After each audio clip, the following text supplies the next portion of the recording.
The collector's curse. There's a misconception about demons living in hell. Yes, that's a misconception. Demons, like humans, live on Earth.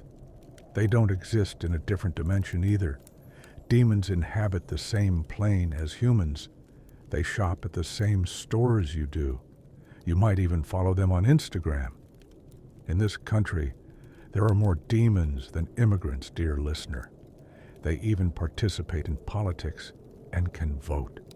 As it turns out, there's a logical explanation for Trump's victory. Demons. If the devil had aimed to take over the country, he would have already been in charge. The so-called sacred texts of religions will be understood as books filled with fantasies and lies. Chapter 1. Journey with the Devil. Why was Amelia on that road so far from her home that night? This question dragged me into the story you're about to hear. Whatever happened to anyone, it was always because of my damn curiosity. Amelia, crying and barely seeing the road, was practically inviting a second accident as she drove. Her elderly eyes were not suitable for navigating the dark road, illuminated only by her headlights. Instead of pulling over to finish her crying, that foolish woman kept driving. Meanwhile, the reason she was crying now was because she had hit a man with her car and fled the scene. This is not irony. Be careful. Amelia, a beautiful young woman in the prime of her life. That night, if I hadn't been there with her, that demon would have devoured her whole. As Amelia drove aimlessly, a hero offered her assistance. Sitting right in the passenger seat of her car was the devil himself. She couldn't see me, but she did everything I said. By the time we reached the destination I described, there were no tears left in her eyes. If I hadn't stopped her, she would have driven that car until morning, but I'm sure she would have run over 5 more people in that state. Realizing that breaking her car was the only option left, I did my duty. She couldn't figure out where she was in the dark. We waited in the car for a while. When she got out, she first turned on her phone's light. She opened the hood and looked at the engine as if she understood something. She thought about calling someone. This isn't like those other foolish stories you hear. Of course, she could have called someone, and this story could have been written very differently. Her phone had reception. She could have asked for help. I might have said she wanted to call someone, but had no reception. Come on. Here's what I say. She wanted to call someone, but she had just run over a man with her car and fled. If I hadn't been there, she might have run over 5 more people by morning. Who was she going to call, and what was she going to say? She fled without even knowing whether the man she hit was dead or alive. Amelia guessed she would find out by morning on social media or in the news whether she was a murderer, whether there were cameras at the scene, if there were cameras, whether she looked good in them. She hoped to find out all this in the morning. She turned off the phone light and got back into the car, unaware of the devil sitting in the passenger seat. She locked the doors from the inside. Amelia fell into a deep sleep that night, one from which she would never want to awaken if she knew what the future held. Chapter 2. Welcome to the abandoned town. The morning sun had been up for a while, turning the car into a stifling, airless oven. The carefree woman finally woke from the nightmare she was drowning in. Struggling, she threw herself out of the stuffy car. Following the path I had described to her at night, she now saw the place in daylight. "I hope you like it, my Amelia," I said joyfully. She didn't respond. "Hey, woman, can you hear me? Hey, I'm talking to you." I stopped talking. She couldn't hear. She couldn't see. She was oblivious, like a little pig. Watching from the outside was so enjoyable. Unless you're the pig, of course. Amelia looked at the abandoned town. She thought about trivial things not worth mentioning. She took her phone from the car and walked towards the dirt road of the town. We reached what used to be the town center.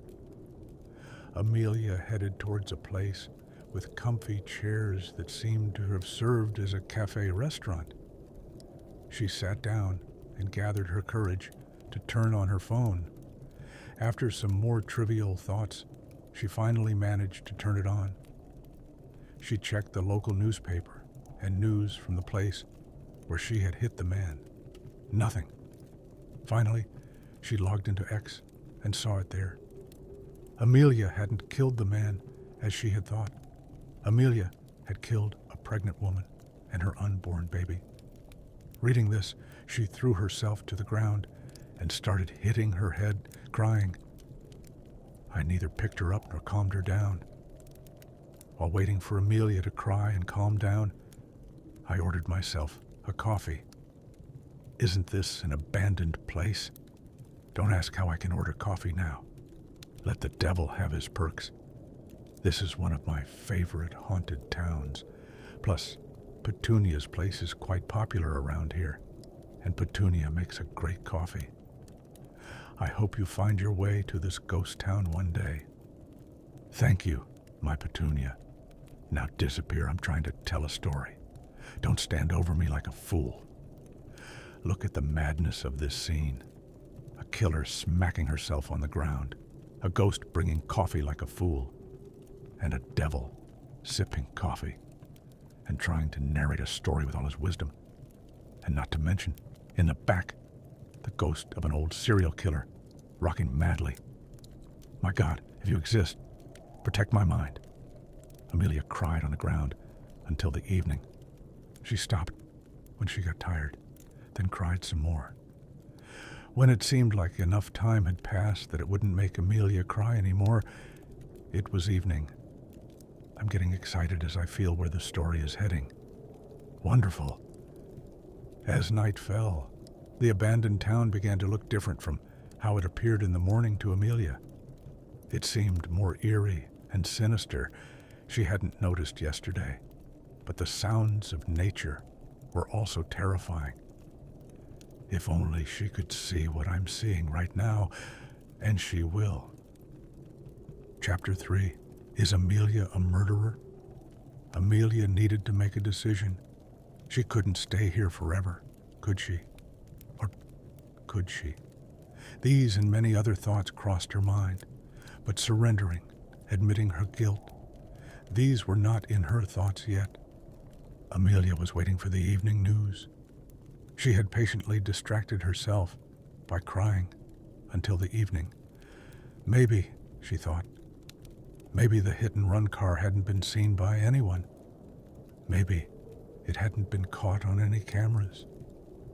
And to those who say it doesn't matter because God knows the truth, let me tell you something.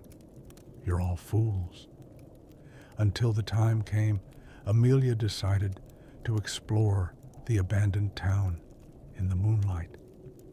She pondered whether she could spend her life in this place filled with ruined buildings. She was very hungry and thirsty. She began to think more about food than the murder she had committed. Shame on you, Amelia. Just order food online. She found the nicest house among the ruins. She didn't enter through a broken wall. She used the door as if entering her new home. While exploring the ground floor of the house, she discovered a shelter beneath the collapsed floor. The shelter meant water, meant food. She was right. Downstairs, she found water and canned foods. This girl was luckier than even the most devout Christian. Midway through her meal, the alarm on her phone went off. Dear listeners, the moment we've been waiting for. Has the killer been identified? Now, let's connect to the sheriff. "Sheriff, it's your turn." Before I could make a joke, Amelia turned on the broadcast. She didn't need to wait for anything. The moment she turned it on, she saw a photo taken from her Instagram on the screen. She didn't even listen. She threw her phone against the wall and broke it. Foolish woman. Don't you know about the second-hand market? I could have sold that. iPhone 16 Pro Max breaks. It had 1 terabyte of memory. Despicable woman. You ruined everything, murderer, monster, phone murderer. If you'll excuse me, I need to calm down. After breaking the phone, this woman had nothing left to negotiate with me. What am I supposed to do with her filthy soul? Chapter 4. Take me to the church. A bit of smoking does everyone some good, including myself. A little meditation, and here I am, renewed. Amelia had neither something to bargain with me nor a sensible plan in mind. Her plan was simply whether she could live undetected in this abandoned town. I'm not mocking. I know what desperation can make people think. I've witnessed it since the first human. Amelia heard a voice inside her. It was another voice speaking within Amelia, echoing inside her. Everything will work out. Let me help you. Whatever you've done, I know you're a good person. I believe in you. Let me help. In a dark, abandoned town, in a ruined house, a fugitive murderer echoed with a clearly false inner voice. Who would believe that? Only someone desperate. But Amelia was not entirely naive. She jumped up in fear. Who are you? Am I going crazy? Get out of my head. Fuck off. Who the hell are you? She started yelling. The inner voice calmly replied, Calm down. Trust me. I'm waiting for you at the town's church. And then it fell silent. While the church being the meeting point somewhat reassured Amelia, she continued to scan her surroundings, hoping to catch the unseen voice with her eyes, as if seeing it would ease her mind. After a while, she left the house and headed towards the abandoned church at the town center. She walked under the moonlight, scanning around, but the road seemed endless. Overwhelmed by fear, she began to run. When she reached the church, she was out of breath. While waiting for the inner voice to speak, something even more curious happened. The door inside opened, and a priest and a nun entered the chapel. Amelia, unsure what to say, collapsed on the spot and began to cry. The priest and nun ran towards her. Father, I swear I didn't mean to do it. I swear, she cried. Pray, my child, pray. He will hear you and forgive you. Pray, the priest said understandingly. The nun brought Amelia a glass of water. After drinking, Amelia hugged the nun and continued to cry. Please, help me, please, said Amelia.